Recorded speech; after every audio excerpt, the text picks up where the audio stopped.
pasti tinggal kenangan, tinggal nama dan seterusnya. Nah, ini salah satunya aja kalau di global Amazon, Verizon, dia join 5G. Di Indonesia 5G gimana? Use case isunya sebenarnya teman-teman. Di Indonesia apakah blockchain dan seterusnya udah running? Kalau itu use case-nya belum pas, akan investment-nya mungkin akan belum pas juga. Cuman sebagai negara, pride-nya harus sudah ada bahwa di Indonesia ini piloting, trial, dan seterusnya sudah dilakukan. Sehingga jangan sampai kita too late lah begitu untuk running sesuatu teknologi yang ke depan kita yakin pasti arahnya ke sana. Terus poin keduanya di global apa?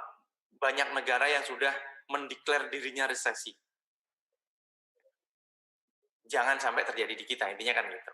Tapi ini sebagai pembelajaran, kenapa mereka dalam kondisi sama-sama COVID-nya mereka duluan mendeklar resesi, apakah mereka terlalu jujur, atau mereka juga melakukan sesuatu akhirnya fail, dan seterusnya. Atau dinamika politis yang ada, dan seterusnya. Tapi bagi kita, pembelajaran itu bisa kita lakukan, banyak informasi yang kita bisa dapatkan lah, kira-kira gitu. Di regional juga gitu, Grab nggak main-main ya, merambah sampai ke mikro.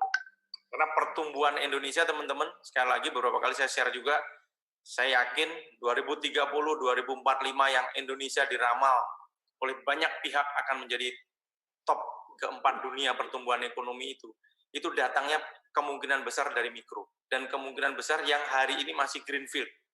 Bisa jadi area-area yang sekarang ini masih ladang, atau masih mungkin area perkebunan, atau area yang lain, yang itu nanti one day akan menjadi sesuatu yang menopang pertumbuhan ekonomi di Indonesia. Jepang, Singapura, kabar baiknya, even sudah sedang COVID, sudah mulai nih membuka diri untuk wisata, untuk bisnis, dan untuk yang lain yang dimulai bulan depan. Nah, ini juga perlu kita, challenge-nya di kita harus ada kepastian nih. Big data kita sudah harus memberikan bantuan kepada stakeholder kita yang untuk decision, area mana yang relatively COVID-nya sudah cukup aman untuk dikunjungin, baik bisnis maupun nanti sampai dengan traveling yang lain. Indonesia sendiri tadi pelaku UMKM, ini ada 9,4 juta UMKM, dari total 60-an juta yang ada itu, nggak ada pilihan, semua berlomba-lomba mencari celah digital. Digital yang seperti apa? Balik lagi, use case. Mencari atau menunggu yang tepat, kayaknya nggak tepat juga. Menunggu yang sampai sempurna nggak tepat juga kita pilih. Sehingga ada proses yang selain tadi pemikiran, pemahaman, dan juga keberanian untuk action, untuk memilih selected atau partially execution. Itu perlu gitu. Pak Menteri juga sudah memfollow up dengan arahan Presiden gitu, sehingga harus melakukan percepatan perluasan akses untuk infrastruktur digital.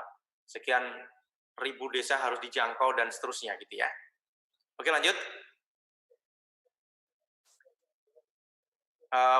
Materi ini juga bukan baru bagi beberapa teman. Kita lihat yang ada panah merah di kanan deh, sorry di kiri, yang ada tanda halilintar itu. Tahun 2020 dirancang oleh banyak pihak, ini ada source-nya juga dari World Economic Forum, bahwa saat itu sudah diprediksi dari sisi risk-nya ada pandemi, tapi belum sampai nyebut special name untuk COVID dan seterusnya. Tapi dari risk itu ada, tapi kecil. Kita bandingkan kotak-kotak yang lain. Kotak yang lain tuh effortnya lebih, antisipasinya lebih gede tuh. Ada climate action value. Ada lagi yang di atas tuh extreme weather dan seterusnya. Yang diprediksi itu harus diantisipate oleh siapapun, lembaga begitu, negara yang memang akan dihadapin bareng-bareng di dunia. Tapi ternyata teman-teman itu ada, tapi yang kecil kanan yang kecil kiri itu berdampak begitu dahsyat, khususnya di tahun ini. Kita lihat dampaknya kayak apa berikutnya, halaman berikutnya coba. Nah, ini pembelajarannya bagi kita pebisnis gitu ya, atau entitas bisnis kayak perusahaan terbatas maupun private begitu ya, PT private maupun BUMN, tentunya teman-teman risk profile yang memang perlu dibuat itu juga periodically untuk update-nya harus secepat mungkin, khususnya menghadapi situasi yang serba tidak menentu seperti ini. Jangan nunggu periodically 3 bulan, setahun bahkan seperti itu. Itu bisa tiba-tiba kita krisisnya udah di mana gitu, kita nggak